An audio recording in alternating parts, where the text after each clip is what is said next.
아직도 희망연봉 얼마냐고 물어보면 주는 대로 받겠습니다. 회사 내규에 따를게요. 이렇게 답하시나요? 신입이면 상관없어요. 하지만 경력이직 면접은 다릅니다. 이후에 연봉 협상까지 생각하신다면 답을 잘 하셔야 됩니다. 혹시 대답을 잘못했다가 떨어질까봐 걱정되시나요? 만약 잘 못했다면 어떻게 수습해야 할까요? 오늘 영상에서는 이런 걱정들까지 깔끔하게 정리해드리겠습니다.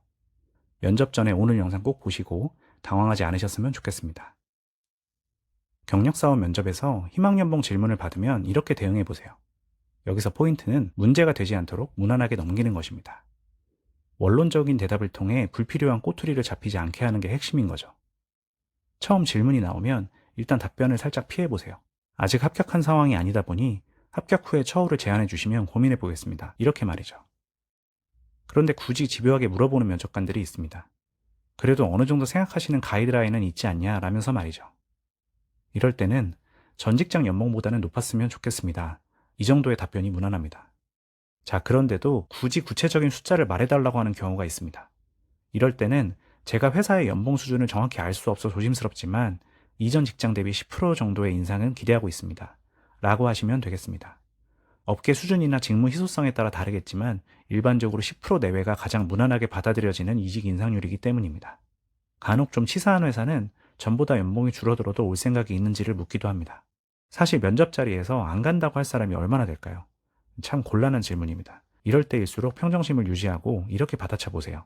그 부분 역시 합격 연락을 주시면 처우 제안을 전체적으로 보고 고민해 보겠습니다. 너무 절실해 보여서 덥석 오케이 해버리면 나중에 실제 연봉 협상에서 난감해질 수 있다는 점을 꼭 기억하세요.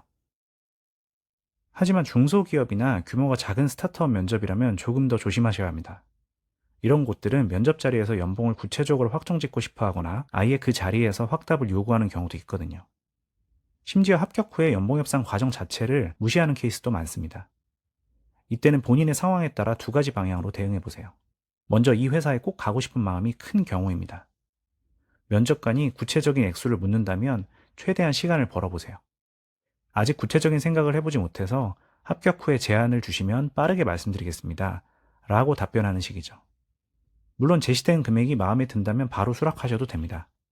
하지만 금액이 애매하다면 일단 시간을 벌어두고 나중에 역제안을 할지 말지 고민해 보셔야 합니다. 다만 중소기업이나 스타트업은 역제안을 했다는 이유만으로 채용을 취소하는 경우도 종종 있으니까 신중하게 접근하셔야 합니다. 반대로 금액이 맞아야 입사하겠다는 분들은 면접 자리에서 구체적인 얘기가 나왔을 때 본인의 의사를 확실히 밝히는 게 낫습니다. 최소한 이전 직장 연봉보다는 올랐으면 좋겠다. 이 정도의 가이드라인은 얘기를 해야 합니다. 분위기에 휩쓸려서 얼떨결에 낮은 연봉에 동의하는 듯한 인상을 주지 않도록 주의하세요. 나중에 협상 과정에서 말을 바꾸는 것보다 처음부터 기준점을 명확히 하는 것이 서로에게 깔끔할 수 있습니다. 혹시 면접에서 이미 대답을 잘못했다면 어떻게 수습해야 할까요? 예를 들어 회사 내규에 따르겠습니다. 저에게 연봉은 크게 중요하지 않습니다. 이렇게 말해버린 경우 말이죠. 하지만 걱정하지 마세요. 다 방법이 있습니다. 사실 합격 통보를 받은 뒤라면 면접 때 했던 말은 생각보다 큰 문제가 되지 않을 가능성이 높습니다. 일단 면접 자리에 인사팀 담당자가 없었다면 그 말이 인사팀에 세세하게 전달되지 않는 경우가 꽤 많고요. 인사팀이 있었어도 경력직 채용에서 핑퐁을 주고받는 건 아주 자연스러운 일이기 때문입니다. 나중에 말을 바꿨다고 기만했다고 생각하지는 않는다는 거죠. 그런데 가끔 이걸 공격 포인트로 삼는 인사팀도 있습니다. 면접 때는 괜찮다고 하셨는데 왜 이제 와서 다른 말씀을 하시냐라고 말이죠. 그럴 때는 당황하지 말고 확실한 반대 논리를 만드시면 됩니다. 이렇게 해보세요. 면접 당시에는 기본급 기준으로 말씀드렸던 건데 합격 후 복리후생이나 총보상으로 비교해보니 차이가 있다고 느껴졌습니다. 그래서 이 부분은 조정이 필요할 것 같습니다. 라고 말이죠. 만약 이런 논리를 만들기조차 어려운 상황이라면 솔직하게 면접 때 경황이 없어서 제 생각을 제대로 말씀드리지 못했던 것 같습니다. 라고 하셔도 됩니다. 결국 면접 때 던진 말보다 중요한 건 여러분이 이 회사에 얼마나 가고 싶은지입니다. 그 마음의 크기에 따라 협상의 강도가 달라집니다. 간절하다면 적당한 선에서 수락하고 반대로 아쉬울 게 없다면 끝까지 협상을 밀어붙여 볼 수 있는 것입니다.